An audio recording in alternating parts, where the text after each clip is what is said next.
নমস্কাৰ বন্ধু বান্ধৱীসকল, স্বাগতম জনাইছোঁ অল মেডিটিভছ ইউটিউব চেনেললৈ। বন্ধু বান্ধৱীসকল, আজিৰ এই ভিডিঅ'টোত মই পেংক্ৰিঅফ্লেট লিকুইডৰ বিষয়ে আলোচনা কৰিম।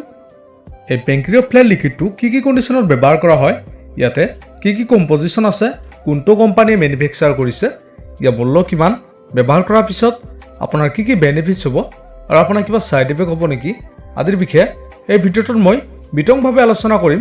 আপোনালোকে ভিডিঅ'টো স্কিপ নকৰাকৈ আৰম্ভণিৰ পৰা শেষলৈকে চাব।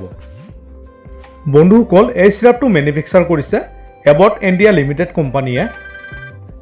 বন্ধুসকল, এই চিৰাপত থকা কম্পজিশ্যনসমূহ হ'ল ইয়াতে আছে: alpha galactosidase 25 mg, diastase 50 mg, lipase 10 mg, pepsin আছে 15 mg।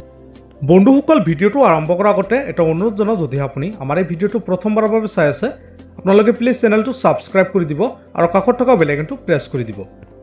বন্ধুসকল, পেংক্ৰিঅফ্লেট লিকুইড চিৰাপটোৰ বেনিফিট সম্পৰ্কে আলোচনা কৰিম।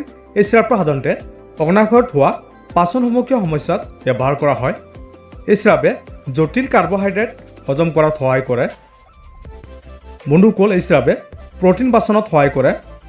ইয়াৰ উপৰি অন্ত্ৰৰ গেছ, পেট ফুলা সমস্যা আদি নিৰাময় কৰাৰ কাৰণে এই চিৰাপটোৱে সহায় কৰে। বন্ধুসকল, এই চিৰাপত থকা আলফা গ্লেক্টোচাইডেজে জটিল কাৰ্বহাইড্ৰেটক ভাঙি সৰল কৰি পেলায়। ইয়ে মাহজাতীয় শাক পাচলি আৰু শস্য হজম কৰাত সহায় কৰে, যাৰ ফলত গেছ আৰু পেট ফুলাৰ সম্ভাৱনা কমি যায়। বন্ধুসকল, এই চিৰাপত ডাইষ্টেছ 50 mg আছে, যিয়ে সৰু সৰু কাৰ্বহাইড্ৰেটক অণুলৈ ভাঙি পেলোৱাত সহায় কৰে।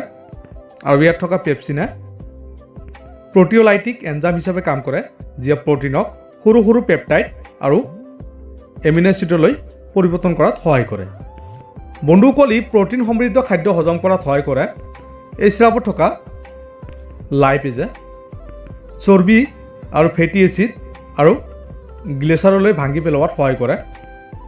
বন্ধুসকল, এতিয়া আমি এই পেংক্ৰিঅফ্লেট চিৰাপৰ ড'জ বা সেৱনৰ বিষয়ে আলোচনা কৰিম। এই চিৰাপটো সাধাৰণতে ৰোগীৰ ওপৰত নিৰ্ভৰ কৰি ড'জ দিয়া হয় অথবা ৰোগৰ ওপৰত নিৰ্ভৰ কৰি দিয়া হয়। নৰ্মেল ড'জ হিচাপে 5 ml কৈ দিনত 2 বাৰ আপোনালোকে খাব পাৰিব।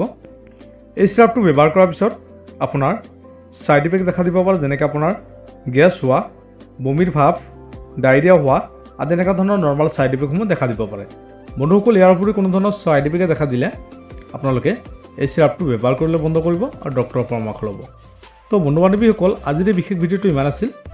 যদি ভিডিঅ'টো ভাল লাগে প্লিজ এটা লাইক কৰি দিব আৰু এই চিৰাপটোৰ বিষয়ে অধিক জানিবৰ কাৰণে আপোনালোকে কমেণ্ট কৰি জনাই দিব পাৰে। ধন্যবাদ।